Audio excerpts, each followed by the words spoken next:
ពេលដែលអ្នកទាំងអស់គ្នាទៅដល់ពលានយន្តហោះតើទៅធ្វើដូចម្តេចបើត្រូវការសេវាប្រទេសរុញបែបនេះហើយខ្ញុំនឹងបង្ហាញអំពីសេវាកម្មដែលពួកគាត់បានទទួលអ្នកដំណើរយ៉ាងលឿនពេលទៅដល់ពលានយន្តហោះនៅប្រទេសមួយទៀតក៏ដូចជានៅtrongវីដេអូខ្ញុំនឹងបង្ហាញសម្រាប់អ្នកដែលធ្វើដំណើរថ្មីឬមួយក៏អ្នកធ្វើដំណើរយូរហើយប៉ុន្តែចង់រំលឹកឡើងវិញខ្ញុំនឹងសង្ខេបអំពីថាចំណុចប្រមាណដែលត្រូវឡើងពលានយន្តហោះចាសូមចូលមកដល់ចំណុចដែលខ្ញុំចង់ប្រាប់អ្នកនរគ្នាដំបូងនោះគឺពេលដែលយើងទៅដល់ពលានយន្តហោះអញ្ចឹងយើងត្រូវធ្វើការ check in ពេលដែលយើងទៅដល់យើងអាចប្រាប់អ្នកនៅក្នុង counter ហ្នឹងប្រាប់ថាខ្ញុំត្រូវការរទេះរុញសម្រាប់មនុស្សចាស់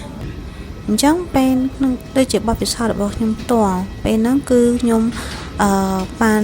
ប្រាប់ទៅគាត់ដូច្នេះហើយគឺខាងបុគ្គលិកគាត់ក៏សុំមើលថាតើអ្នកដំណើរដែលយើងនិយាយហ្នឹងគាត់មានអាការៈមួយស្ថានភាពបែបណាពេលដែលគាត់មើលហើយគាត់នឹងប្រាប់យើងពេលដែលជិះរទេះរុញនេះគឺគេនឹងជូនយើងទៅដល់កន្លែង security guard ក្នុងការពិនិត្យទៅលើអីវ៉ាន់ហើយបន្ទាប់មកក៏ជូនទៅកន្លែង boarding gate ដែរសម្រាប់ចេញដំណើរផងដែរក្នុងការរងចាំនេះគឺនៅប្រទេសយើងគឺមុនកន្លះម៉ោងគឺគេឲ្យ priority ក្នុងការអ្នកដែលជិះនេះចូលទៅមុនដើម្បីចូលទៅដល់កន្លែងអង្គុយហើយក៏ដូចជានៅប្រទេសគេផងដែរតែយើងជិះយន្តហោះពេលទៅដល់ទៅដើរនៅប្រទេសមួយទៀតដូចជាប្រទេសថៃជាដើមគឺអ្នករុញរទេះហ្នឹងគឺគេចាំនៅពេលដែលយើង landing តែម្ដងពេលដែលចុះពីយន្តហោះគឺគាត់ចាំតែម្ដងត្រូវការជិះឲ្យគឺគាត់រុញតែម្ដងអញ្ចឹងខ្ញុំឃើញថាការងាយស្រួលមែនតើការដែលខ្ញុំនិយាយនេះខ្ញុំមិនមែនលើកតែប្រទេសនេះមួយទៅថាល្អទេខ្ញុំចង់ចែករំលែកបទពិសោធន៍អ្នកទាំងអស់គ្នាអំពីការប្រើ wheelchair assistant អញ្ចឹងមួយក៏ប្រើការសេវាកម្មរទេះរុញតែដូចម្ដេចហើយខ្ញុំគិតថានៅប្រទេសផ្សេងទៀតគេក៏មានដូចគ្នាដែរដូចជានៅប្រទេសកម្ពុជាយើងគឺខ្ញុំឃើញថាល្អមែនតើហើយខ្ញុំឃើញមកដល់ប្រទេសគេក៏មានអញ្ចឹងអ្នកនរគ្នាអាចធ្វើដំណើរបើសិនជាករណីដែលអ្នកនរគ្នាទៅការ special នេះយើងអាចប្រាប់ទៅគេមើលលក្ខខណ្ឌយើងទៅតាមហ្នឹងគឺគេនឹងឲ្យយើងប្រើចូលដល់ចំណុចទី2ជាសំខាន់នោះសម្រាប់អ្នកដែលចង់មាន business មួយប្រើសេវាកម្មនេះឬអ្នកប្រើសេវាកម្មពេលដែលទៅដល់ប្រទេសគេដូចជាប្រទេសថៃជាដើមអញ្ចឹងពេលនោះគឺខាងខ្ញុំអាចតាក់ទងទៅអ្នកដែលយើងទៅជួបហើយបន្ទាប់មកគេក៏យើងអាចថតរូបនេះផ្ញើទៅដល់អ្នកដែលឲ្យគាត់ស្វែងរកយើងអញ្ចឹងមានអ្នកស្វែងរកយើងម្នាក់ពេលគាត់រកយើងឃើញហើយគឺគាត់ប្រាប់ថាយើងត្រូវជួបម្នាក់ទៀតតែគាត់ត្រូវមើលការខុសត្រូវយើងអញ្ចឹងគឺគាត់ជាអ្នកហៅឡានមកឲ្យយើងតែម្ដងហើយពេលដែលចាំបន្តិចគឺអ្នកបើកបរគាត់បានមកដល់ពេលហ្នឹងគឺខ្ញុំបានជិះឡានជាមួយអ្នកបើកបរដើម្បីទៅគោលដៅផ្សេងមួយទៀតដែលយើងទៅដល់នៅក្នុងនេះខ្ញុំចង់ប្រាប់បន្តិចនៅកន្លែងដូចជានៅក្នុង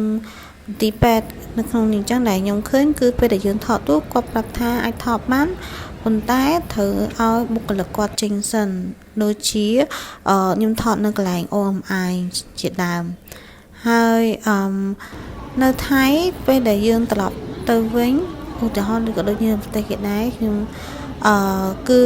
យើងអាចប្រាប់ counter កន្លែង check in ហ្នឹងថាយើងនឹងសុំប្រទេសរុញទៅសម្រាប់មនុស្សចាស់មួយក៏គាត់មានករណី special ជាដើមអញ្ចឹងនៅទីនោះរៀងនៅចាំរៀងយូរបន្តិចដែរប្រហែលជាមនុស្សច្រើនទៅដឹងនៅពេលនោះហើយអញ្ចឹងទៅក៏មានអ្នករុញរទេះហ្នឹងជូនយើងទៅដល់កន្លែងboarding gate តែទីនោះរៀងធំអញ្ចឹងត្រូវធ្វើដំណើររៀងយូរដែរហើយគឺគាត់នឹងអង្គុយចាំយើងតែម្ដងគឺអត់មានត្រូវផ្លាស់ប្ដូរអ្នករុញទៀតទេខ្ញុំសង្ខេបអ្នកទាំងអស់គ្នាសម្រាប់អ្នកដែលនឹងរៀបធ្វើដំណើរមកអ្នកធ្វើដំណើរថ្មីឬមួយក៏អ្នកដែលធ្វើដំណើរយូរហើយប៉ុន្តែ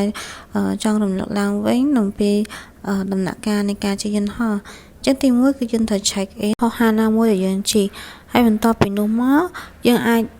គេនឹងឆែកមើលអីវ៉ាន់យើងហើយថាគ្រប់គីឡូ1គីឡូជាដើមបន្ទាប់ពីយើងបាន check in ហើយយើងអាចយកសំបុត្រនោះទៅ claim លុយដើម្បី get refund មកវិញបានក្នុងករណីដែលអាច refund ហើយទី3គឺយើងត្រូវតែចូលទៅ តាម cloud ទ្វារសន្តិសុខដើម្បី scan មើលអីវ៉ាន់និង scan មើលខ្លួនយើងជាដើមហើយនឹងបាយ password ចេញជាដើមទី4គឺយើងតាចូលទៅតាមច្រកទ្វារឡើងយន្តហោះថាសម្បត្តិយន្តហោះយើងនេះទៅចូលច្រកទ្វារមួយណាហើយយើងបន្តមកចុងក្រោយគឺយើងអង្គុយរងចាំដើម្បីធ្